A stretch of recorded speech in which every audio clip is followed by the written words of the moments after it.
Welcome everybody to the 7th Anamani lecture. We are really pleased to have Meera Nanda deliver the 7th Anamani lecture here. And as you know, Anamani Lectures, the series is part of the ongoing effort by the Working Group for Gender Equity, WGGE, of the Astronomical Society of India, for increasing gender sensitization in the astronomy community. So about Anamani herself, after whom the lecture series is based, she was a pioneering Indian physicist and meteorologist who carried out path-breaking research in 1950s India against all odds.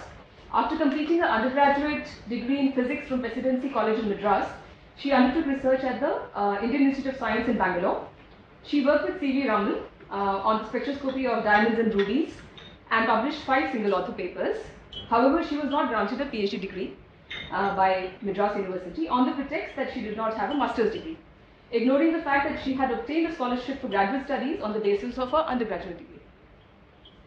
So after that, she took up an internship to study physics at the Imperial College in London, but she ended up specializing on meteorological instrumentation.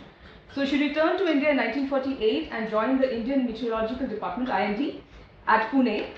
And in 1976, she retired as the Deputy General Director General of IMD, and subsequently returned to the Raman Research Institute as a visiting professor for several years.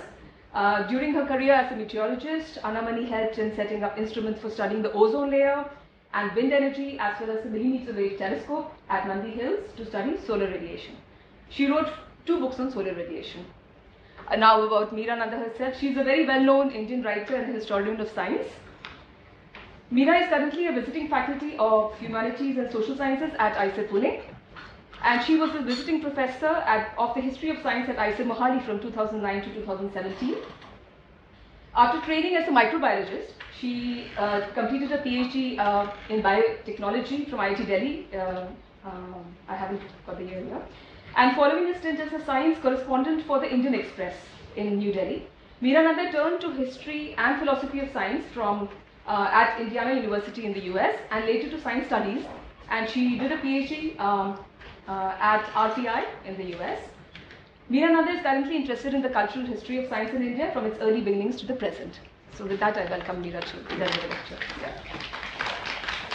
Thanks very much. It's a real pleasure, an honor to be talking to be a part of this series, and a pleasure to come and visit your institute. I've been planning to do that for a long time, so this is very good. I'm glad to be here.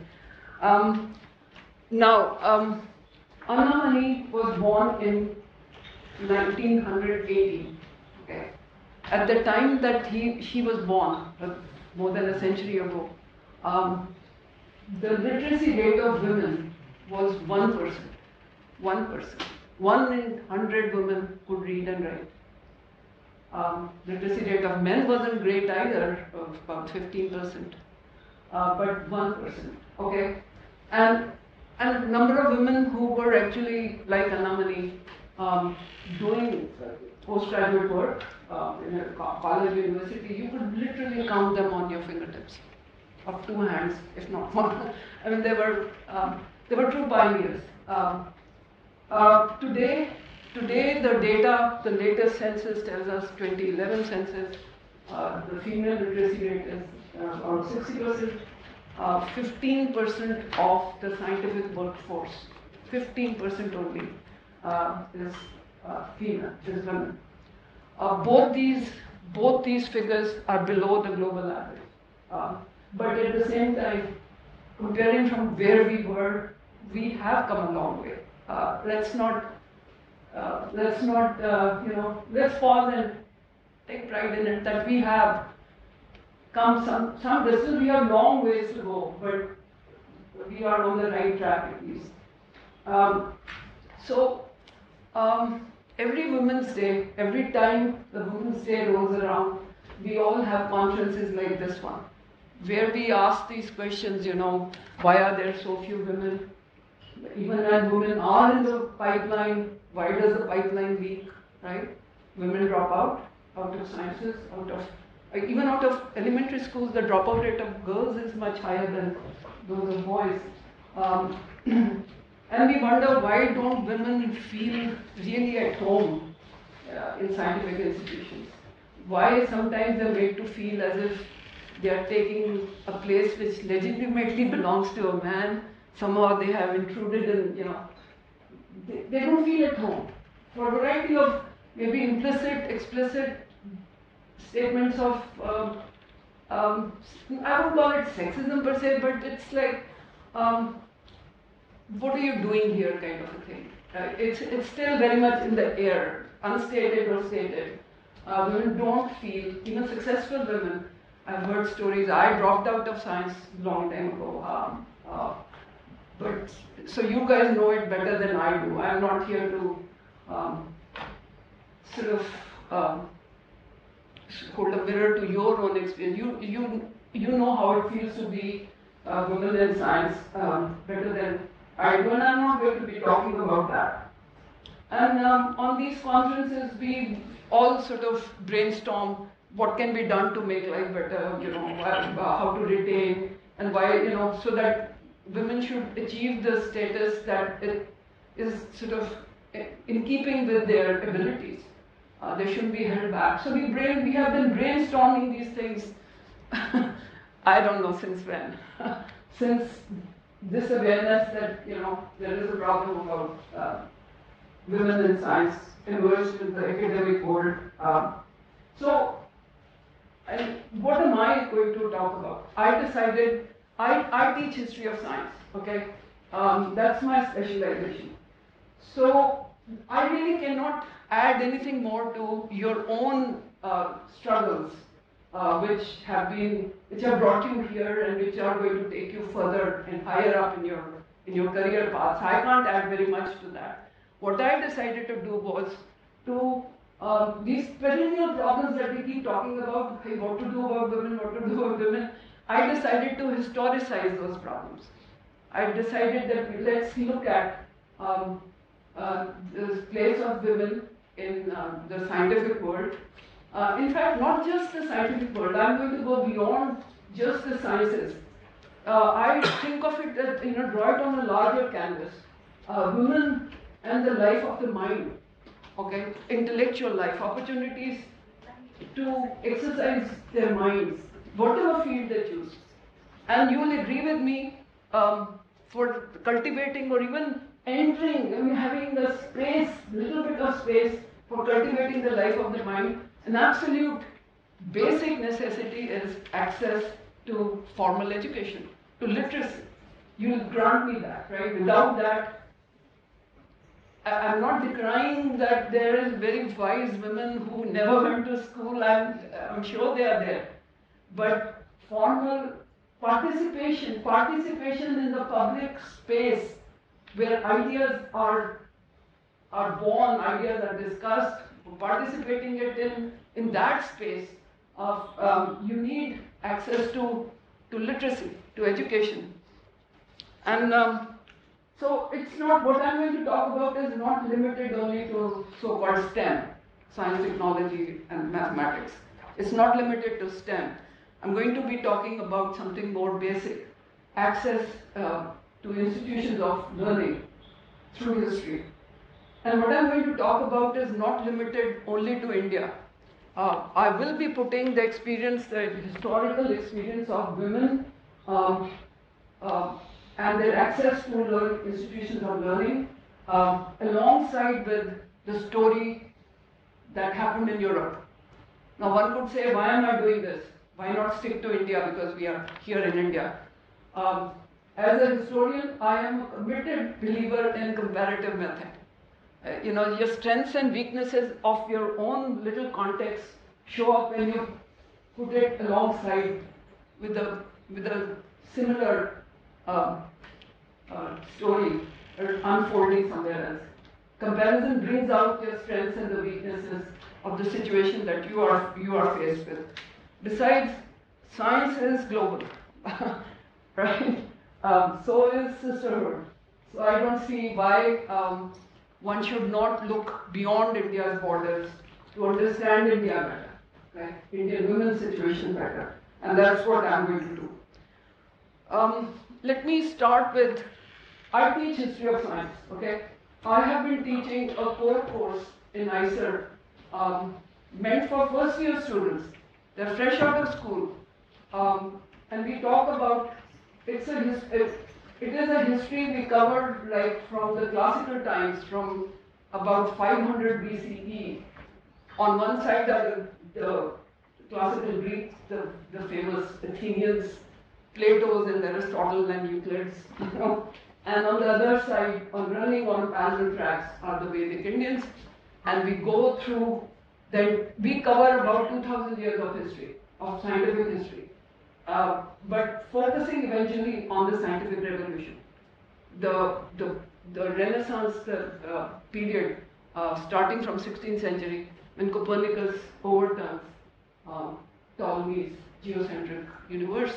And we start with, so we covered this about 2000 years of history, ending with Newton and the end of the 17th century. So it is, I say with great pain that the only named person in this whole story, only named woman, mathematician, scientist, is just one person I can name, her Hypatia, who was brutally killed. We are going to talk about her. But only one person.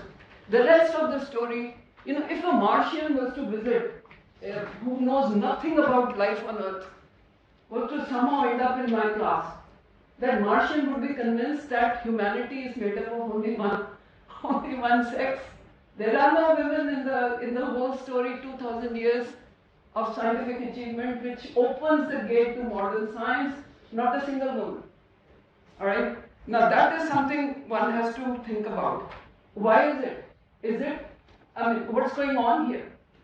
But my problem is, even if as a feminist I wanted to tell a story of the scientific revolution from a feminist point of view, it will be a very thin story. So the question is, what happened to women? What happened to half of humanity?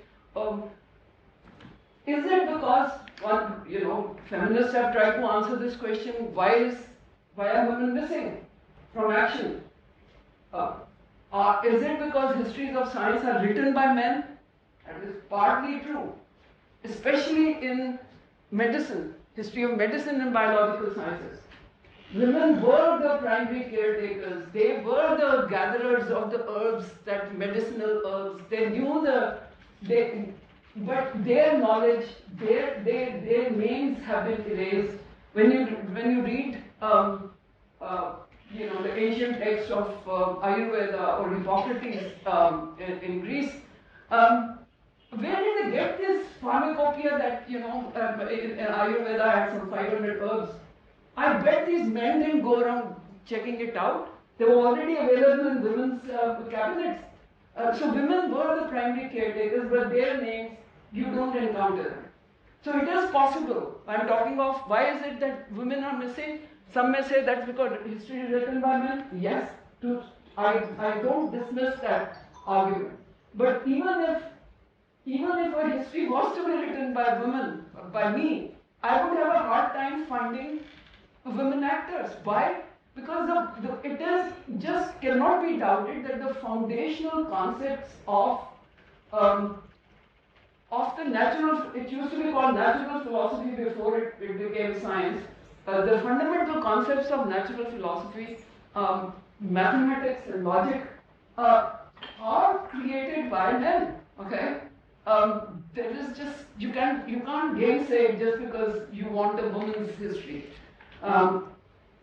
So then the question is, why is it that they were all inventions of men? There is this business of, well, because men and women are different. Okay. Men are more rational, women are more relational.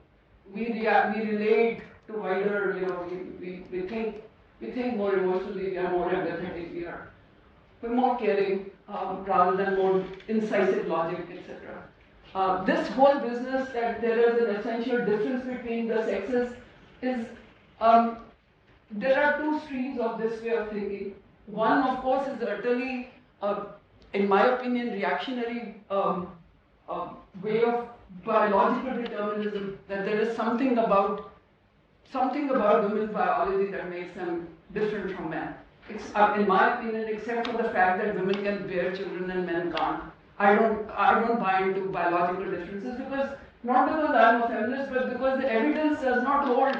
The so-called evidence has always been tainted by sexist assumptions. In the 19th century, anatomists tried to prove that women are different by measuring their hip sizes and their skull sizes, saying that, smaller brains, bigger hips, therefore. Today, with MRIs, the neurobiologists go around checking, right side of brain versus left side of.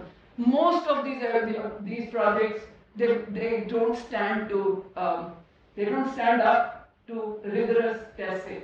Besides this whole track, my point is even if we were different in how we use our right brain versus left brain, what does that doesn't mean anything about the fundamental biological abilities to handle complex problems. There is no that difference argument, biological difference.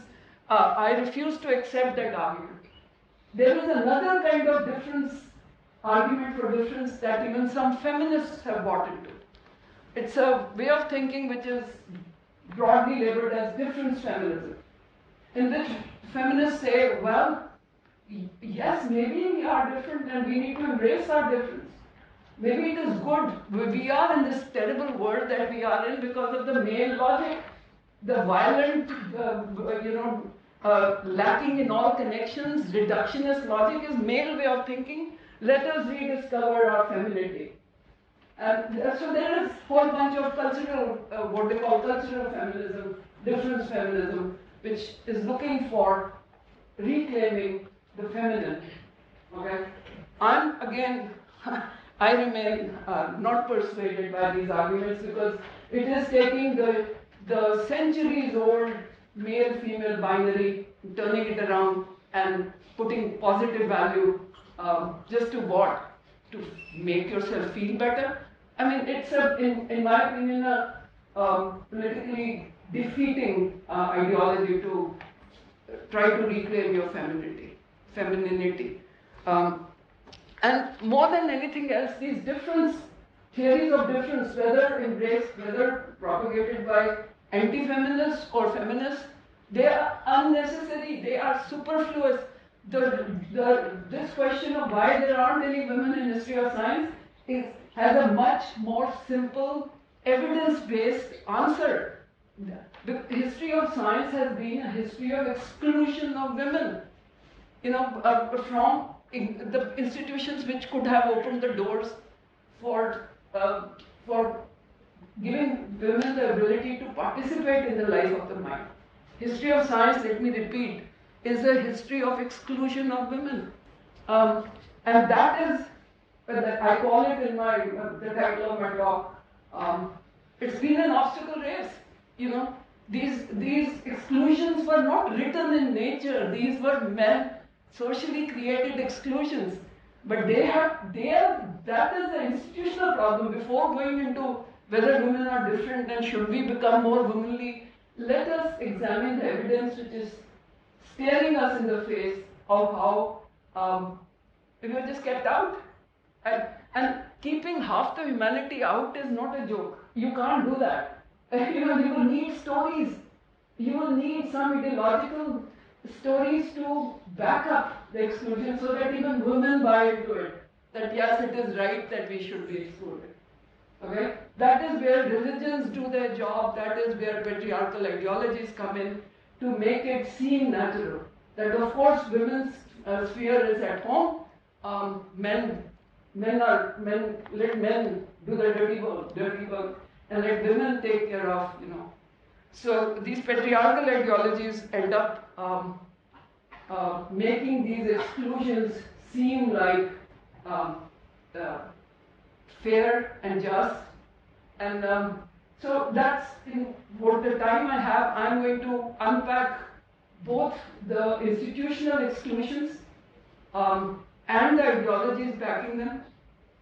And we will go again, as I do in my ICER class, we will be going, covering around a long bit of history, starting with the ancient Greeks, Indians, and we'll be going parallel track, Europe, India, and where we are today, okay? That's the project. Now one could legitimately ask me, why am I wasting everybody's time by looking back? What good is history? You know, let's strategize on opening up doors rather than crying over how many doors are closed. You know, why look backwards? There is a not just axiomatically those who don't remember the history end up repeating it. That is well known. In order to understand your present, you've got to understand where you're coming from. That's number one. But more than that, I am convinced that those ideologies, those stories that women were told and men were told, why women should not be at home, that is their real job, those stories have not lost their power on our minds. They are still very much a part of our psyche. We don't talk about them that openly, and today everybody is a feminist. I want to see who objects to women not being educated. Everybody says, yeah, women should be. We don't talk about it in those terms, that women should be at home. But I think that it's like you end up repressing a bit of your unconscious, which is a little troubling. I think patriarchal stories, the old myths, are very much a part of our public, collective unconscious. They are still there. We try to. So it is important to face up to what happened, what the history of exclusion, the obstacles, because the ideology that upheld those obstacles is not gone and dead. It needs to be looked at and argued against, criticized, and not suppressed in the unconscious somewhere. And another reason why I would look at the past is also to realize how far we have come, and that we have overcome. Okay, we have overcome, and that is a good thing to realize, that we have overcome and we shall overcome. So that with these are the reasons for me going into the history of the obstacle race that we have run.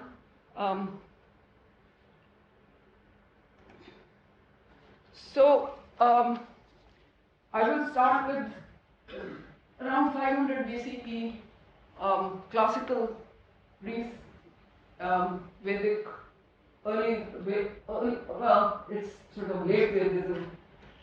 Upanishads are appearing at this time.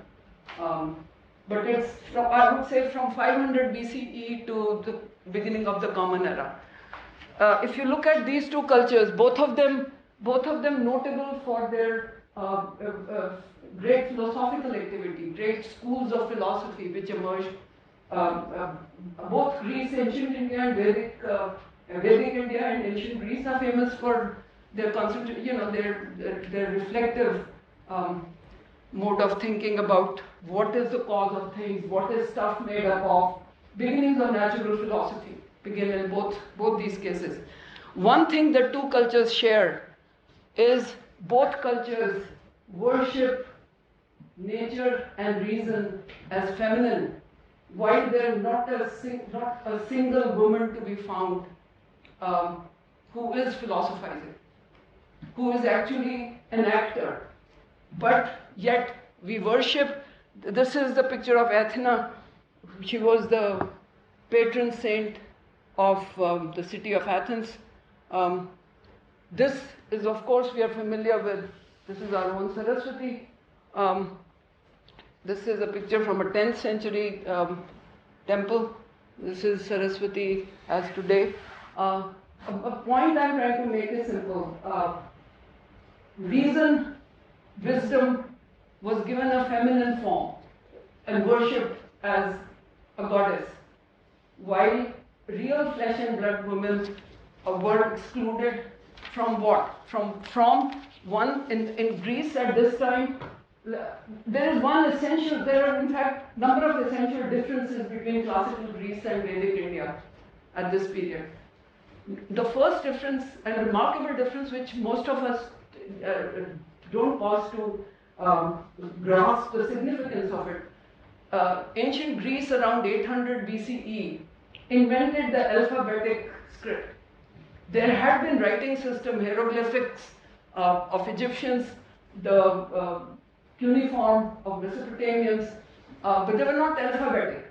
Alphabetic script is important because here the sign system imitates the sound you make, the voice, human voice.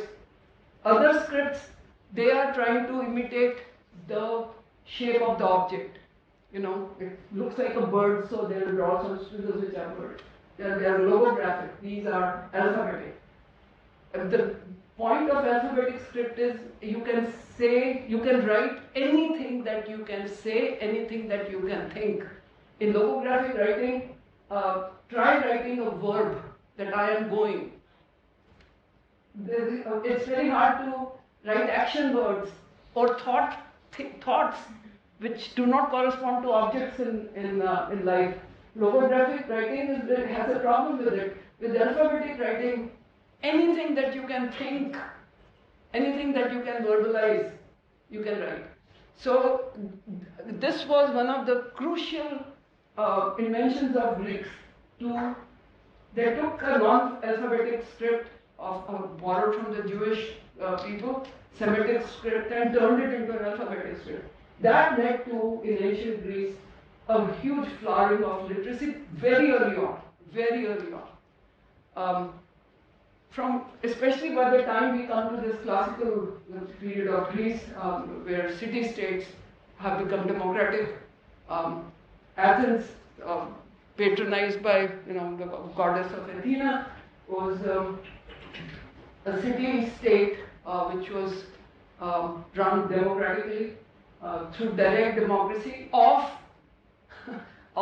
this is where the limits show up, of only the free males. Okay? The slaves, women were clubbed with the slaves, regardless of which class you come from, because you're a woman. Women, slaves, and children were excluded, entirely excluded. But it was run as a democracy. And the reason the literacy made a big difference to the texture of ancient Greek society because the skill of writing becomes necessary for conduct of democracy. And so there were very early on formal attempts for formal schooling. Okay, not public schools of today, but there were small, private teachers, even slaves. There are reports of slaves who had been taught some literacy, who were supposed to tutor the kids. Girls, we don't have data whether girls were tutored at home, we don't know. Okay? But formal education became, in fact, Plato in his Republic mentions that in 3 years, he gives 3 years for a child to become literate, which is pretty similar to what's today, Once alphabetic script comes on and literacy, you can master the basic literacy. So Plato mentions 3 years of literacy. This situation is very different from Vedic India because ancient India remained not just largely but almost entirely wedded to an oral culture. The first evidence of written Brahmi script in India comes around 300 BCE on pillars of Ashok. Okay, this is the first evidence of script, Brahmi, not Sanskrit, but Vedas were composed in an archaic Sanskrit, but that was not written down. Vedas were not written down till centuries later. Okay. Vedic knowledge, Vedas were supposed to be so sacred and so sort of powerful that their transmission had to be carefully guarded. So knowledge in the Vedic Indian situation was transmitted orally within selected clans of Brahmins, transmitted from father to son, and so literacy was. Anyway, there were no formal institutions, even proto-formal institutions, where even boys went. There is no sign of it at this point. Later, in the later period, yes, there is no sign of it. So orally transmitted. the similarities, there are another, when it comes to gender, there are similarities in the sense that Pythagoras, Plato in his Republic, in his utopian society that he would, authoritarian society of aristocrats that he is trying to build, he says women are as good as, girls are as good as boys. If they are capable, they can become philosopher kings. Okay, Plato opens the door a little bit. Pythagoras, he had most people know of him as a mathematician and a geometer, which he was, but he was also a spiritual teacher. And in his commune, women were allowed.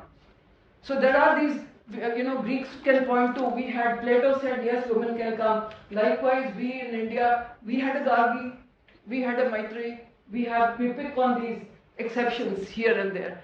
While in reality, what's happening, patriarchal philosophy is emerging in both these countries, in which whatever is considered the active component of nature is given a male valency, and whatever is considered passive is given a female valency.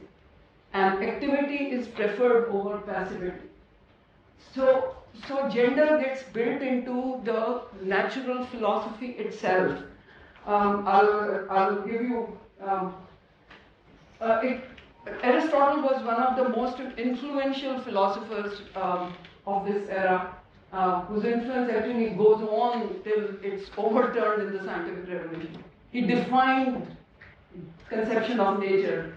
So according to Aristotle, I'm citing his words now, he says, we regard the male as active and causing movement, and the female as passive and set in motion, and set in movement.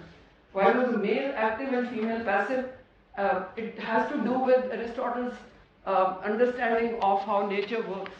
Nature at that time was supposed to have 4 elements, which you are familiar with, I'm sure: air, fire, water, and what else? Earth, right? And for Aristotle, they were further divided into dry and cold and hot. And according to him, men had hotter blood. They had component of fire. Okay, higher. Everybody has all these 4 components. Okay, every not just human beings, every part of nature is made up of just these 4 components, 4 elements. But men are men because they have more fire. And women are women because they are moist and cold. They have more earth and water in them. They lack in fire. So male and female become not just men and women who differ in their sexuality or their sex organs, but they are composed of different stuff. Gender becomes ingrained into the natural order, or natural order becomes a justification for gender differentiation. A very similar philosophy emerges in Vedic India. It's one of the oldest philosophical schools in the Vedic era, and that goes by the name of Sankhya, in which the world is composed of two components which are independent of each other: Purusha, Prakriti. And the Srishti begins when Purusha disturbs the equilibrium of Prakriti. Prakriti is made up of 3 strands: the tattvas, sattva, rajas, and tamas. There are 3 kind of strings which are originally at equilibrium, and Purusha gets entangled. Purusha is pure consciousness without materiality. And it is in fact nothing to do with Prakriti, because it is totally free of material baggage. But out of some mistake, which gets mythologized in different Puranic stories, but Purusha, once it gets entangled in this material stuff and disturbs the elements, Prakriti begins to evolve, and you get the whole Srishti. Okay? Basically, Prakriti builds a body for consciousness. Prakriti is the earth in which is the substrate which gets activated, which gets vitalized by Purusha, and that's when things begin to. Okay? There is a famous phrase which says, Prakriti is like a woman dancing to the Purusha. It's taking the forms, taking the shapes to please Purusha. The basic story, sort of a picture emerges, a general pattern emerges. Let me just, okay. So the male, just to clarify, the Purusha, the principle of consciousness, is the instrumental agent whose actions begin the process of creation. The female Prakriti, the principle of materiality, the material source of creation on which the male acts. A general pattern emerges. Males contain, females are contained. Male seed is the source of life, the female womb merely an incubator. Males allied with the spiritual processes, females with material. Now again, one can see there is complementarity. Purusha can't do anything without Prakriti and vice versa. There is complementarity. They're not saying, they're not writing off the female. They couldn't. I mean, the evidence of women participation in the biological processes of reproduction, that women are there. So complementarity is maintained, is affirmed. But at the same time, the dominant role is given to the masculine. Masculine gets more value. In fact, this whole business of representing the and this is what is worth thinking about, that while these philosophies are going on, female is being made into this passive thing on which the male seed acts. At the same time, I mean, women are being devalued, and in politics too, women are being devalued. In the democratic setup of ancient Greece, only free men could vote. They were compelled to vote, they had to vote, but no women could. Okay? And likewise, except for one Gargi, Maitreyi, who are probably mythological figures, there is nothing else. There's no reference to no other, there's no Rishi Munis who are women and who are giving out. So women are being devalued, nature is being, but in the representation of nature and of women are actually, the whole business of reason, knowledge, wisdom, as I mentioned earlier, are feminized. Okay? They are represented as feminine. Okay? In fact, this, even though with Christianity, Christianity begins at the beginning of the Common Era, this business of what goddess worship declines. Christians only have maybe Mary's image that they can worship apart. But so this business dies with pagan cultures, but it leaves such a residue in the Western history of science that you continue to see reason represented as a muse which is always female. This group of astronomers would recognize the male figure is Ptolemy, you know Ptolemy, I don't need to, and the muse of astronomy. Okay? This is Johannes Hevelius cover, the front piece of Johannes Hevelius star atlas. He's presenting his boy before the muse, Uranus.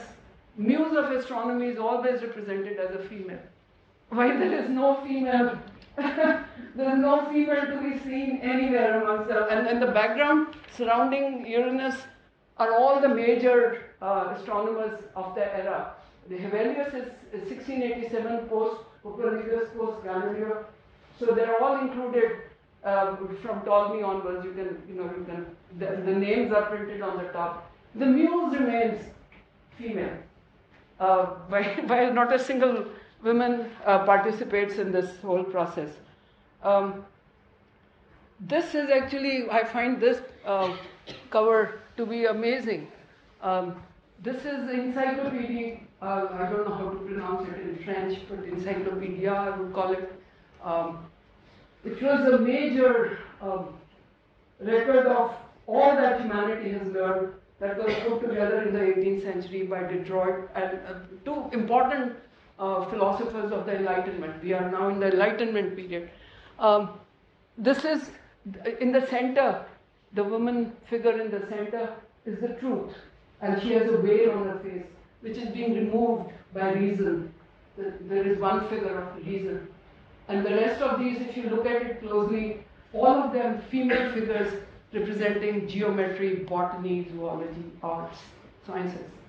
Or again, what the contradiction I want to just point out, the elevation, degradation of actual women, of reading nature in gendered, natural order in this gendered form, but in your imagination, in your ideology, you know, in how you present knowledge, it is feminine. Question is, what does it? Sometimes why is that? Why is nature and reason and knowledge being idolized as goddesses and women, while women are? Honestly, I don't fully understand what's going on, except for this was probably one way of, compensating women who had been put out, or it's also some kind of unconscious storytelling. I'm sure they could see the injustice of what was going on, and this was probably one way to make it seem all right. But to date, and it's not just in Hinduism, you can see the same story going on. Saraswati is only one of the goddesses. We worship Shakti, which is a form of Prakriti, which emerges from the body of Shiva or Vishnu as a goddess. So this contradiction between representations and actually this is I have a mental dialogue going on with some of the cultural feminists in the West who have, and in India too, who have turned to the old goddess images as a source of empowerment. They're so sick and tired of patriarchy around them, they find image of Kali empowering. The old goddess Gaia, goddess Earth, as empowering. They're looking for new symbols. So I have come to the conclusion that a goddess is not a feminist. Goddess cannot be a feminist symbol, because it really, in my mind, represents some old unconscious overcompensation for keeping women in their place and symbolically elevating them while materially suppressing them. So I come to believe that there is an inverse relationship between worship of goddesses and empowerment of women. Moving on to the next chapter, which begins with the common era, which is correlated with the birth of Jesus Christ. We don't call it BC anymore, we call it BCE. This is the period in which as I said, there is one and the only named woman in the whole history of science that you encounter.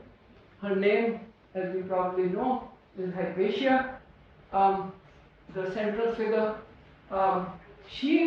This is happening around 300, she was 355 Common Era in Alexandria.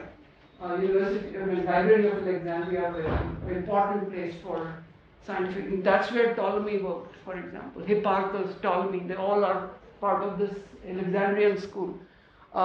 She was the daughter of Theon, who was one of the last of the Alexandrian figures, mathematician and a serious student of Ptolemy's astronomy, which was the paradigm of astronomy at that time. Hypatia was his daughter, and she learned from him and became a scholar in her own right. She commented on, this is the time of, we are already in the Roman Empire, okay? Alexandrian schools, the Hellenic schools are dying. the king has, I'll come to that in a minute. And she was a very well-known Neoplatonist philosopher, and apparently a very powerful public speaker. This is a later painting, which is actually available in a museum of the city where I live, West Hartford in Connecticut. So this, she's shown speaking, and there are people coming from all over to listen to her. So she is the only, but nothing of her writing survived. It's all what others have written about her. And she was brutally killed, murdered in plain sight, on the orders of a fanatical fundamentalist Christian king, Theodosius, who had declared Christianity to be the state religion of the Roman Empire, and just let out, against the surviving pagan cultures.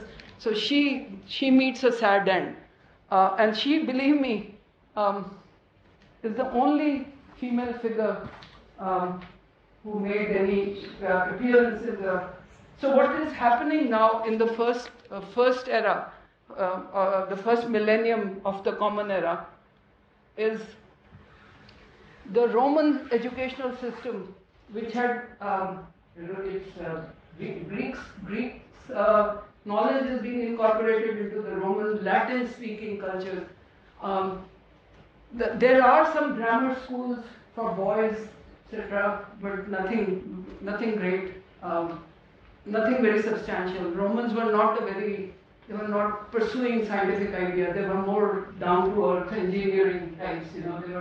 So natural philosophy had declined under Rome. In any case, whatever existed began to lose its prestige, and monasteries, Christianity has now become the dominant faith, and monasteries maintain whatever little. These are sometimes called the Dark Ages, which I don't like using the word, but the Middle Age, this period after the decline of the Roman era, from 500 CE to about 1,000 years.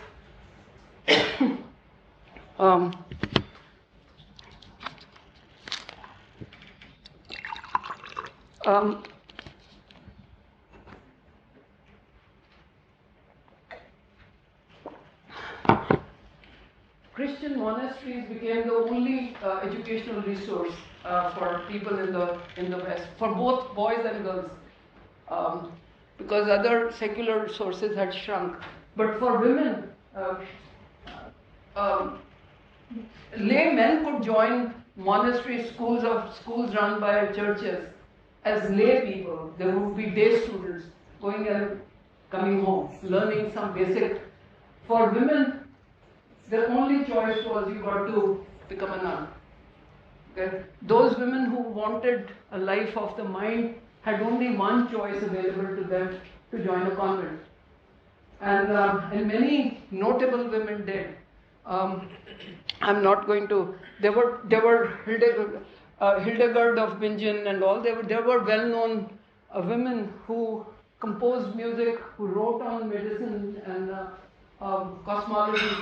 So churches did, in this dark era, churches provided a little bit of whatever could be done for women. In fact, this is a picture of Galileo's daughter. I don't know if you have seen that very lovely book called, have you come across Galileo's daughter? Dava Sobel? Oh, you should read it. It's Galileo had two daughters and one son from a woman he had a long-standing relationship with, but they never got married. Galileo always had money troubles. Okay, money problems. He was the eldest son. He had to marry off his.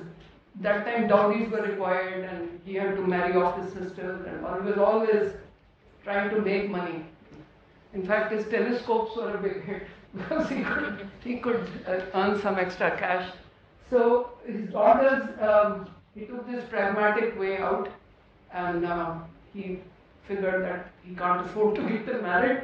The other option was put them in a convent. So both the daughters lived their lives as nuns. Mary Celeste is his older daughter. The younger one remained very quiet and didn't interact. But this Davasova's book is the letters Mary Celeste wrote to Galileo, sitting from her convent. And her letters have been found. The letters Galileo wrote to his daughter in the convent are not, you don't have access to that. So it's a one-sided story, but you get a good picture of,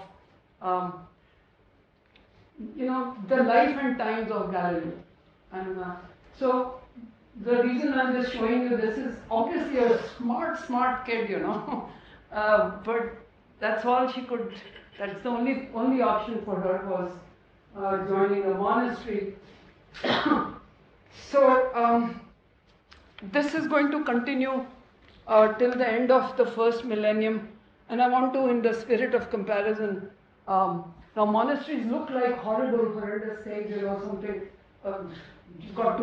You have a choice. You can either be a woman with a family and your sexual desires, or you can have a life of the mind by becoming a nun. This is a horrible choice. It seems terrible, but I want to compare the monasteries with the famous monasteries in India, which also existed at this period. This is a picture of Nalanda Mahavihar, which is now being resurrected as a full-fledged university. This is the modern campus that they have built.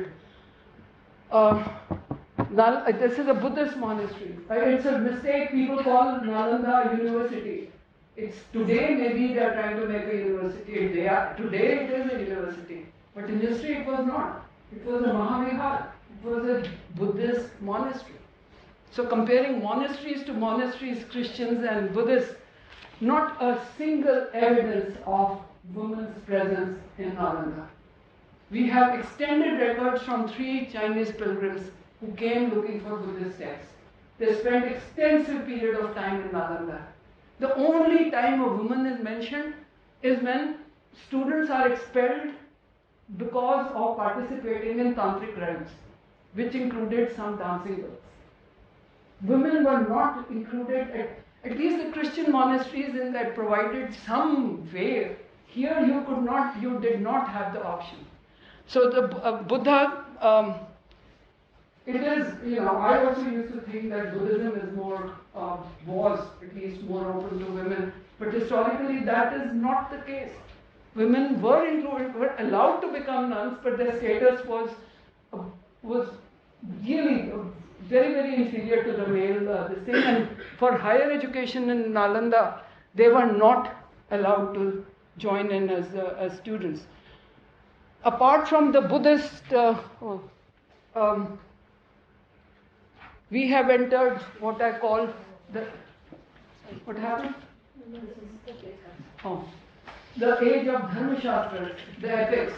In my opinion, and others might find it, politically incorrect to say, but this is the age of darkness for women, which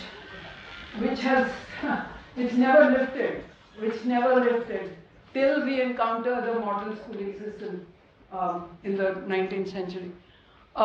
Here, see, all patriarchal systems depend upon controlling women's sexuality.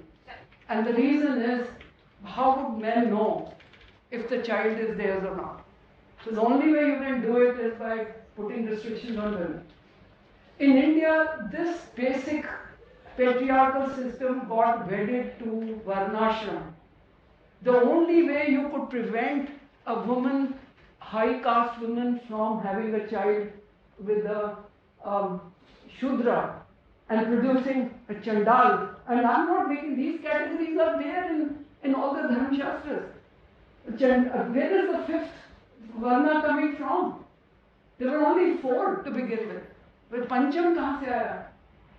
That is the product of a Brahmin woman with a Shudra man. You get untouchables. And so this is the difference that caste society made to patriarchy. It made it intense. and women's life. These are and people just say, okay, Manusmriti to ek hi thi aur bhi to. This is the consensus position of most of the Dharma Shastras. The women have to be guarded at all time. Shudra and Aryan lady should be. This actually is what's it? Arthashastra. Kautilya's advice to the king, which is repeated in the Dharma Shastras. It is one of the duties of the king to prevent caste mixing. Okay, caste mixing is the sign of Kali. So how can you prevent caste mixing? You don't let women have to be controlled. That is where Manu's day and night women should be kept without independence by their men. And the whole thing becomes, well, we have to do it. We have to control women because women by nature are so sexual, so given to their libido, and they don't think rationally. The men have to control them. So, and with Dharma Shastras,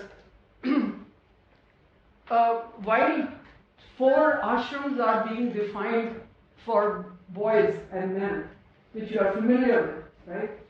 From what is that? You know the ashrams. Brahmacharya, Grihastha, then Sannyas, then Vanaprastha, and then Sannyas.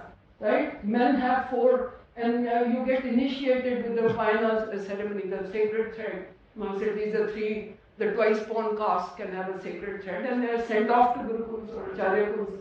They are supposed to stay with their teacher to learn.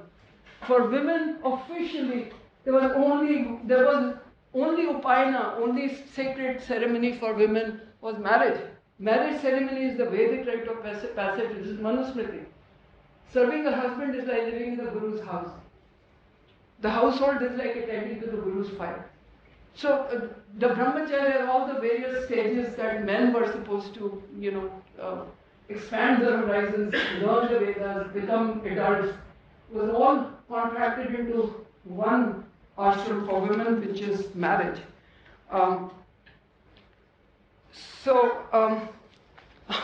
Sometimes when you read commentaries on Dharma Shastras, which I have been trying to, you end up laughing because you keep hearing there are many ideologues who say it is the Muslims who ruined India. We were doing so fine, they came and put these restrictions on women. Then we blame the white people, they were trying to make all these children and all that stuff. Sometimes I think, isn't this contributing to the 1% literacy rate at the time of India's independence? And so, one takeaway from this period of Dharma Shastras, in my opinion, is that breaking caste barriers has to be a feminist project. Prevention of caste mixing is what led to the Indian form of patriarchy. And smashing the caste barriers.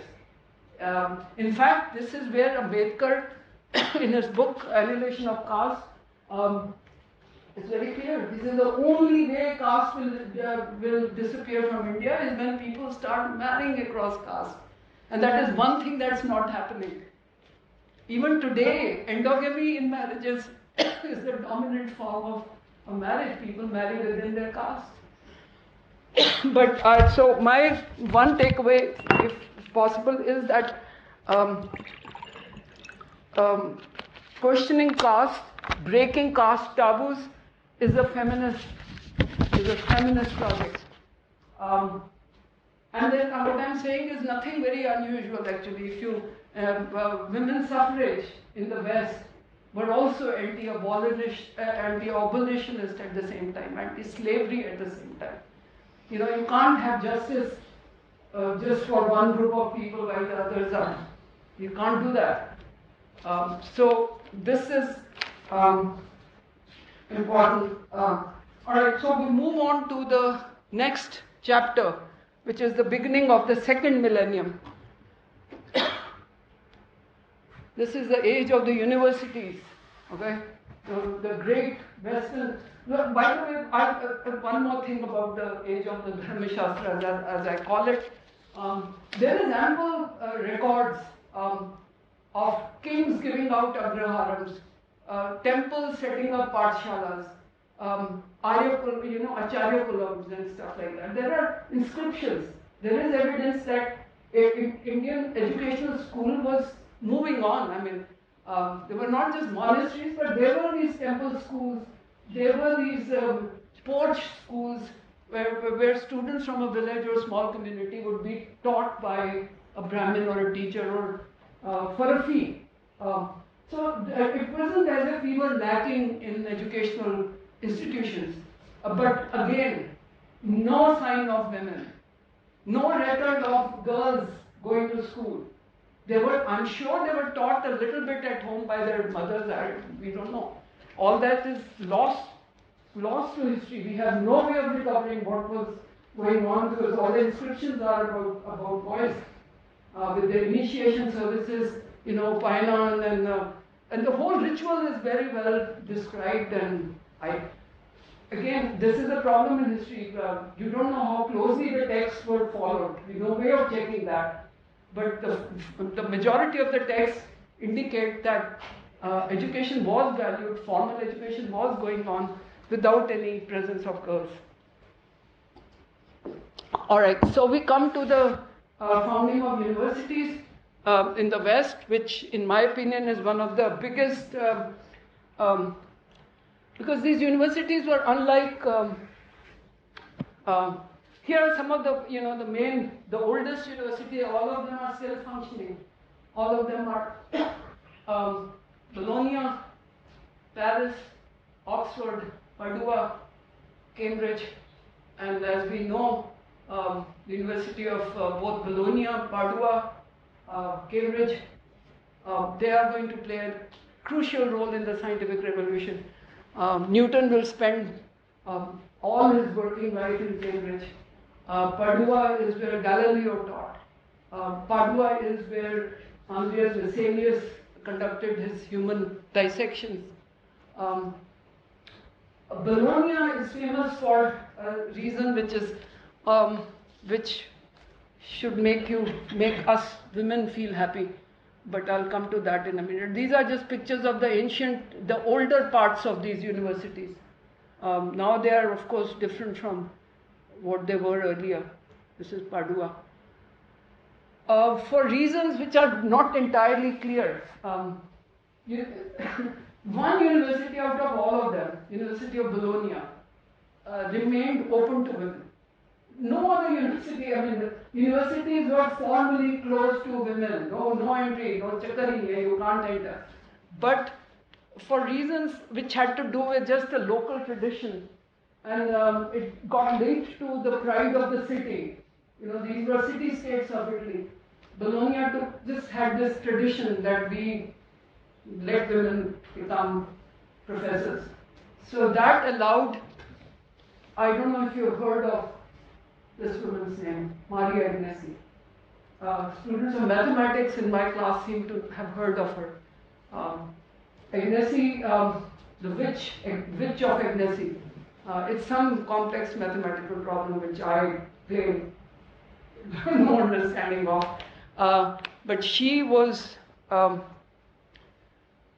offered an honorary position, a professorship but she taught there for a while, wrote a few books on mathematics, but became engaged in theological studies by the end of it. She didn't continue with her scientific study. The second important figure, again, University of Bologna, is Laura Bassi, who taught physics.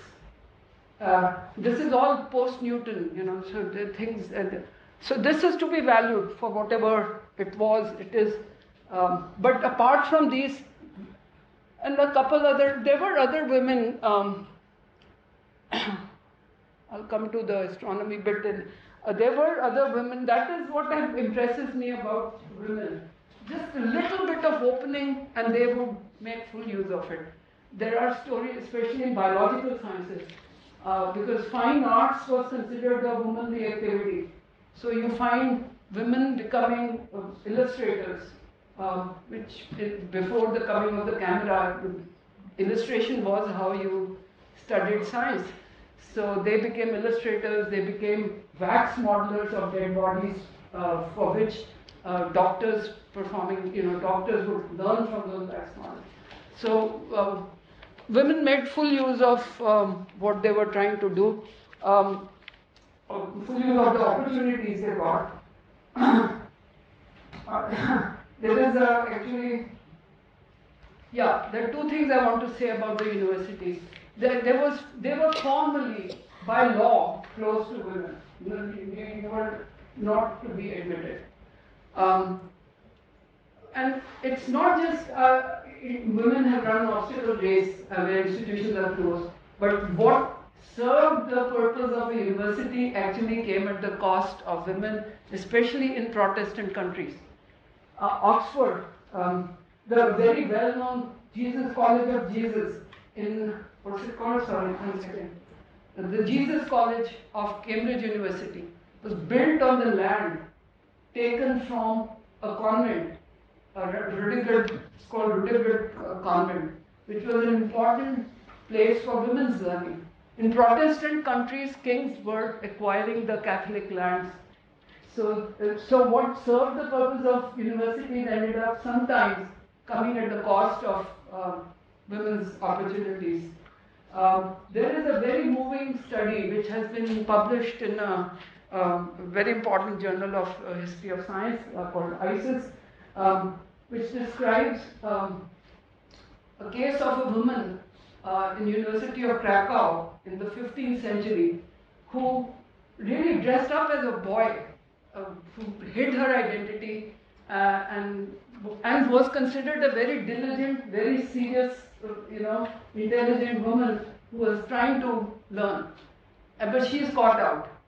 And then they asked her, that is what the letter, it's really so sweet. This is Krakow, Poland.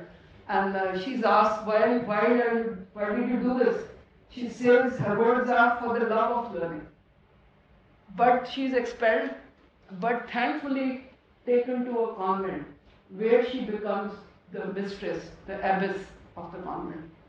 But we don't know how many other women were hiding their identities for the love of learning. But this is one story which is very well established. I want to now just take 2 minutes, 10 more minutes should be. Huh? It should be okay. Okay, because we started a bit late. So, I want to just take a little bit of time to talk about a strange but very interesting development in astronomy. This is by the 19th century is when science begins to get professionalized. Before that, it was a gentleman's amateur activity, which could be carried out even in your homes. So this particular period, from 17th, after Galileo, after Newton, but before science moves into universities and becomes compartmentalized in biology, physics, whatever, this was a very productive period which ended up making room for women. Astronomy especially was a home-based craft at that time. It had more of a craft flavor to it because, and in fact, especially in Germany, because in other Protestant countries, England was different in texture from Germany. In Germany, the craft tradition and the guild tradition remained very strong. And apparently 14% of astronomers in the 17th century, 14% of them were actually women, which is quite remarkable given again and how did they become astronomers is really a pure chance. If their fathers could teach them, in fact, or marry an astronomer, marry an amateur astronomer if possible. This is what happened in this case, Elisabetta. This is a very, I don't know if you must have seen this picture, no? Johannes Hevelius produced a very important star atlas, new star atlas. And all this is pre-telescope. They are using quadrants to measure the angular distance, angles of the stars. So Elisabetta married Hevelius, who was far more senior than she was, just so that she was introduced to astronomy as a kid. Somehow father introduced her, and marries this older man precisely to continue with her. And so the women served as, assistants. They could split their, because astronomy was still being done from home.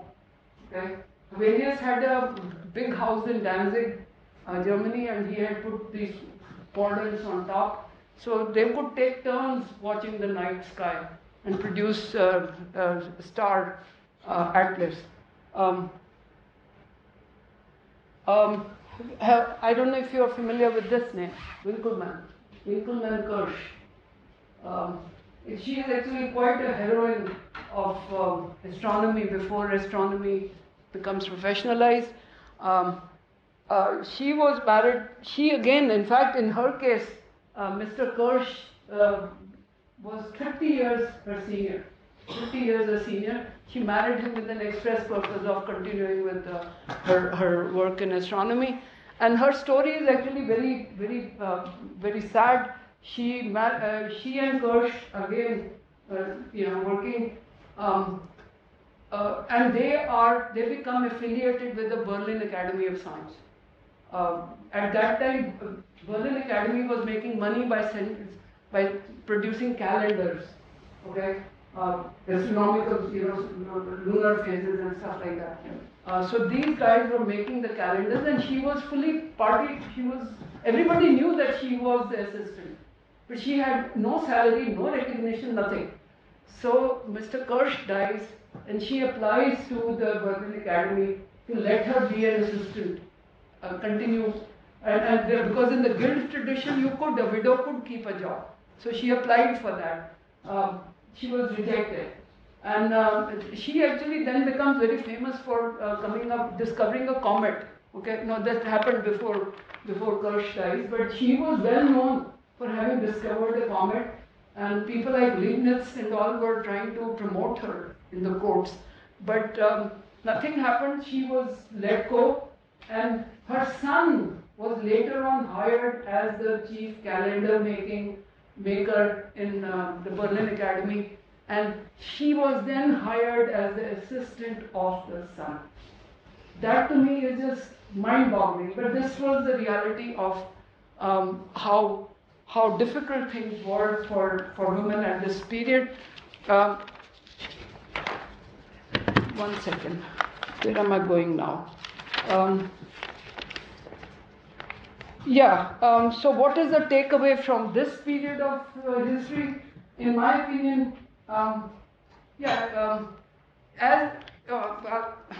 let me finish the story actually of the institutional segregation by looking at the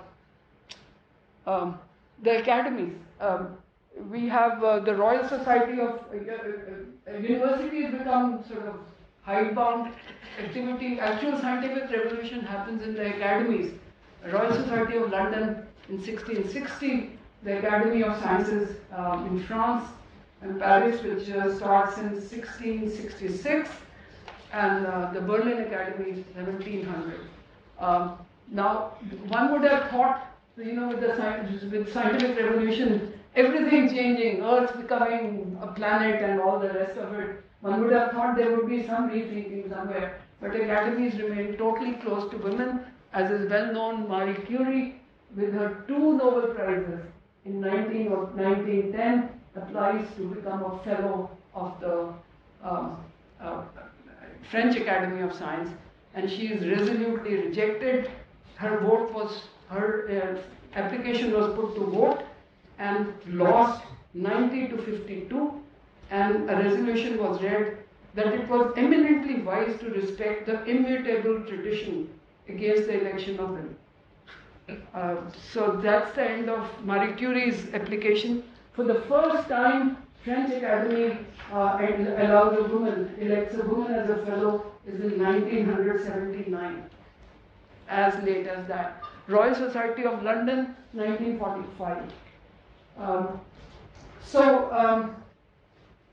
And the struggle for opening up to universities that began to. I'm not going to go into that entire history, but it's only 18. In fact, this is worth reading. It sort of makes me a bit teary when I read this. This is the Declaration of Sentiments of the famous Seneca Falls Convention, where the suffragist movement of US begins. And they took the model of the American Declaration of Independence and made it their own. And they say, the American Declaration says, we hold these truths to be self-evident, that all men are created equal. They say all men and women are created equal. And like the Declaration of Independence, in which the colonists have a list of complaints against the King of England, they have 19 complaints laid out against men, and why they need to overturn this order. And these are two of the complaints that they make. He closes against her, the last one. He has denied her the facilities for obtaining a thorough education, all colleges being closed to her. So what happens is, this is 1848, women get the right to vote in 1920 something, I forget the date, in the US. So the struggle goes on, women make their own colleges, so I'm not going to go into that history, but it was, and the suffragists suffered so much. They were ridiculed, they were treated as, loose women, but they fought a battle for access to the university. It wasn't given to them, it was taken by them. The takeaway from this period of history, in my opinion, is the tradition is no friend of women. No friend of women. Women can't just do something because, some cozy old grandma traditions. Traditions have been, they have kept us out. So that is one thing to keep in mind. I want to now jump to the final part of this conversation and come to the modern era of university education becoming available to women in India. Where in the West, university education had to be taken, had to be fought for by women, brave women. In India, it was almost given. Okay. What happened was, in 1857, the colonial powers set up 3 major universities in 3 presidency cities, Calcutta, Madras, and Bombay. Later on, by the early 20th century, they set up more regional universities. The Lahore, various other universities come later. The first universities were set up on the model of University of London. University of London was just exam passing university. It wasn't a teaching institute. Colleges did the teaching, University of London gave the degree. And that was the model followed by the earlier colleges. And because the British wanted clerks, basically. And now, that model, all that is there. And science education begins in Presidency College for the first one, where the Christian Medical College. I think Anna Mani goes to Presidency, if I remember correctly. So the point is, what I'm trying to say is this. Middle classes, educated elite Indian middle classes and upper castes, they want British education. They agitate for it. They are not into Gurukul or ancient education. Universities were not, imposed upon Indians. They wanted university education, and there was no great resistance to having women go to the universities. There wasn't. But the whole ideology for sending women to universities was deeply intertwined with anti-British nationalism. women were, there were issues having to do with reforms, parda, child marriages, sati, were things that were bothering the nationalist leaders. There was a desire for reform, but there was also a question of sending women to school so that they would make better wives. They can transmit the traditional values to their children. So education was supposed to not turn the apple cart, but to give sort of some kind of refinement, so that they would make better companions and better mothers and better wives, stay within the and the whole ideology that women's place is actually at home. Okay, this is Mahatma Gandhi's words. Nature has made men and women different. It's necessary to be. So education, yes, but equal but separate, sort of. And women should not be taught masculine subjects because they will, what will they do with this stuff? But there were no hard and fast objections to it, but no real encouragement for it either. But in order to sort of prove, to take India forward, in fact, Anna Mani herself was deeply influenced by Gandhian philosophy, wearing khadi, life of simplicity, never got married. But at the same time, she did not agree with Gandhi that Western civilization is evil and we need to do charkha. She wasn't into village industries, but she was deeply impacted by Gandhi. So nationalism, my problem, my takeaway from this issue is sometimes it is not good to be just given something, because women in the West had to fight for their rights. In the process of fighting, they exposed the stories that were, the ideologies that were holding them back. Suffragists actually wrote a women's Bible. They took on old established religions for which they were ridiculed, for which they were.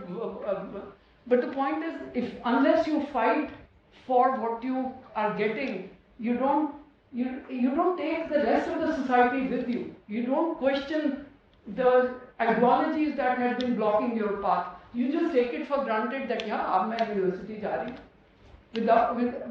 The fact is, you haven't even questioned the stuff in your head. The rest of the country is not, you haven't had a cultural argument that can win you the access, that can make this access real. And that is the problem why we have not had a critical dialogue with our own history. One second. The little bit of the only history that comes in is a celebratory history where we are told all the time that though India was great, we had Gargi and Maitreyi and the whole bunch of them. Now, I just want to end my talk by suggesting what can we do today, what is to be done.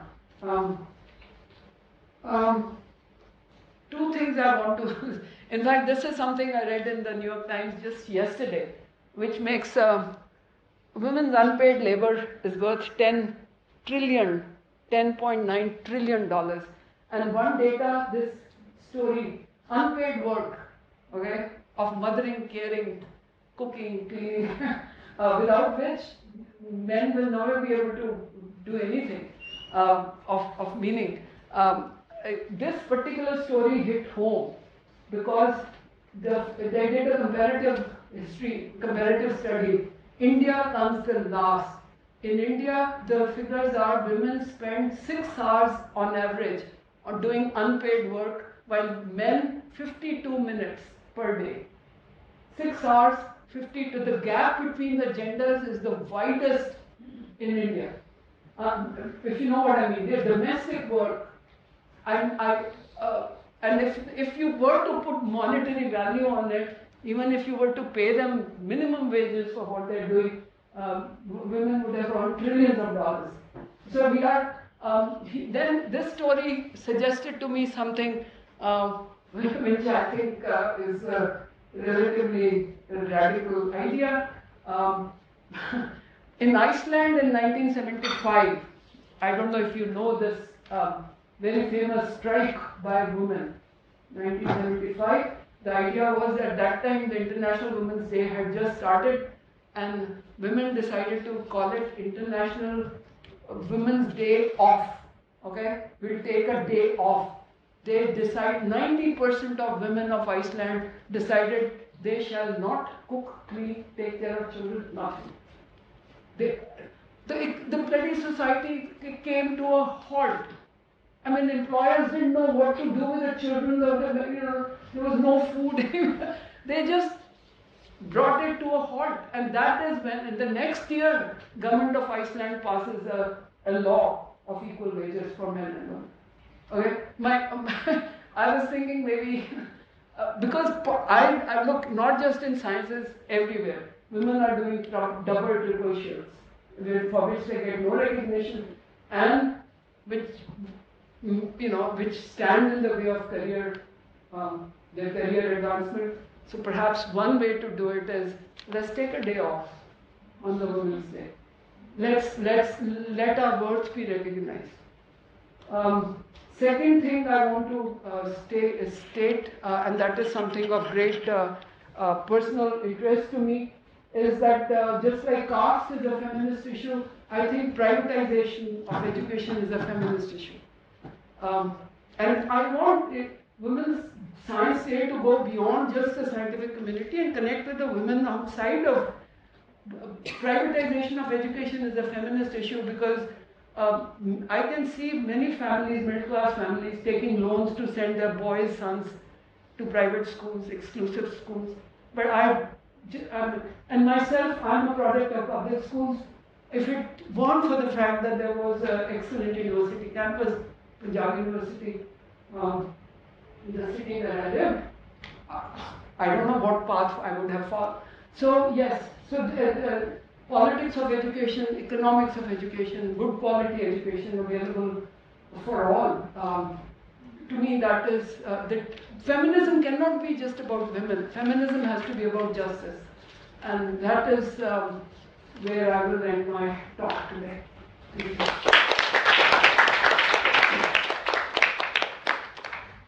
Thank you. That was really excellent. We have some time for a few questions, some discussion. Okay.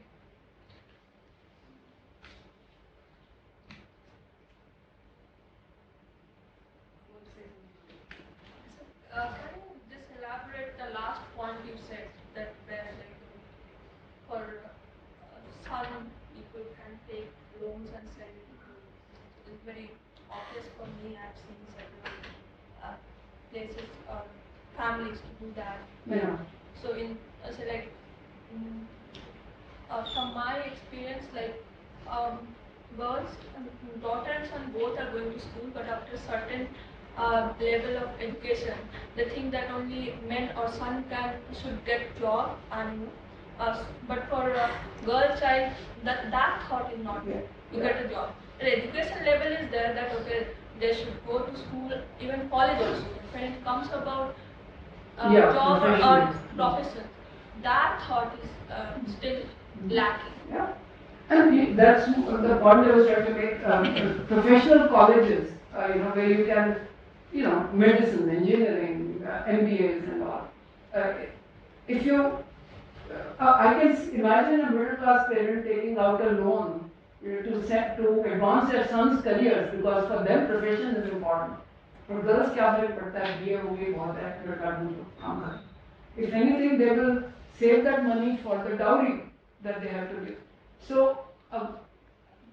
the good thing about Indian education was, even to date, ICERs, for example, they provide a very good education, but a very nominal, a government-run institution that men and women from small towns, from whatever class backgrounds, can have some hope of getting serious education.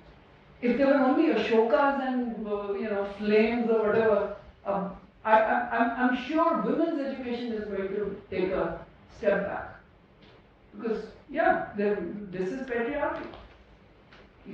You will not spend that much money on the girls further, because so what does she need a job for anyway? Let her husband take care of her. Just a comment about your observation about women being disciplines being portrayed as women. I think I've read it somewhere, it's not my thought, that disciplines as well as nature are to be mastered just like women. And that's why also the Nobel Prize, it's a woman and the man is discovering her. I mean, actually discovering her. So it is again a very, especially in the Western society, it is a very masculine way of thinking. And that is the tragedy of it. Real women nowhere inside, but nature got feminized to such an extent that later in fact, later on critics started saying science is a masculine activity because it is dominating this feminine nature. Nature is feminine, scientists are men, so the whole thing became the science itself is a masculine activity. The critics later on. So this has not served women well at all by feminizing, turning ideas into goddesses. They really thought that women should be represented. That's why they wanted some women's picture. Right. I think that is they just wanted Exactly. show the lower status of these things. Precisely. They were almost like overconfident. Whatever was not allowed to women was projected onto divine figures. What real people could do, divine figures were allowed to. So I agree. There was this idea that science itself is dominating feminine nature. That became a very important part of feminist critique of science. Actually, I'd like to make a comment and ask a question as well. The comment is that you sort of indicated that education of women during the nationalist period came more naturally in India. And that was true. And some of the very early graduates in the entire Commonwealth was from India. But this was very also sort of separated by caste and privilege wise. And that is something which is important to recognize, particularly when you mention Ambedkar's annihilation of caste. And also Gandhi himself was very entrenched. You quote Gandhi in terms of attitude to women. He was also very entrenched in the caste system. Of course. And it's worth sort of, at least drawing the attention of young people here, that Arundhati Roy's The Doctor and the Saint, which is now I think published together with Ambedkar's Annihilation of Caste, is almost a must read in terms of both feminism as well as the caste-ridden, sort of which is still plagues us in a very major way in this country. The question I had was that you made this interesting observation of Bologna and mentioned that local social conditions facilitated that which is open to women. Could you elaborate that a little bit more on what was it exactly? It's really, it's kind of, you end up scratching. Many historians have looked at it and wondered what led to it. It was so unusual. There isn't much of background material on this, but there is a letter from the Pope written to Laura Bassi, saying that this city has a proud tradition of including people of your sex. So we are honored to let you be a professor. That's about, looks like the Italian city-states were sort of carving out their personalities, and somehow, it's like today's era, some city gets known by its food culture. So this was unique about Bologna that women studied. Because Catholicism was still pretty patriarchy-ridden actually, isn't it? Sorry? Catholicism per se was still very patriarchy. Yes, of course. But because Bologna seems to have done something of this sort. Nothing much more is known. Not as far as I can fathom. Maybe there's some material that happened. I don't know of what the causes were. But this was exception to the, exceptions prove the rule. So, and I fully agree with you about your comments on Gandhi's entrenchment in the caste society. I think Arundhati's work on the Doctor and the Mahatma, that's definitely worth reading. Are there any more questions? Alright. If not, let's thank Hila again.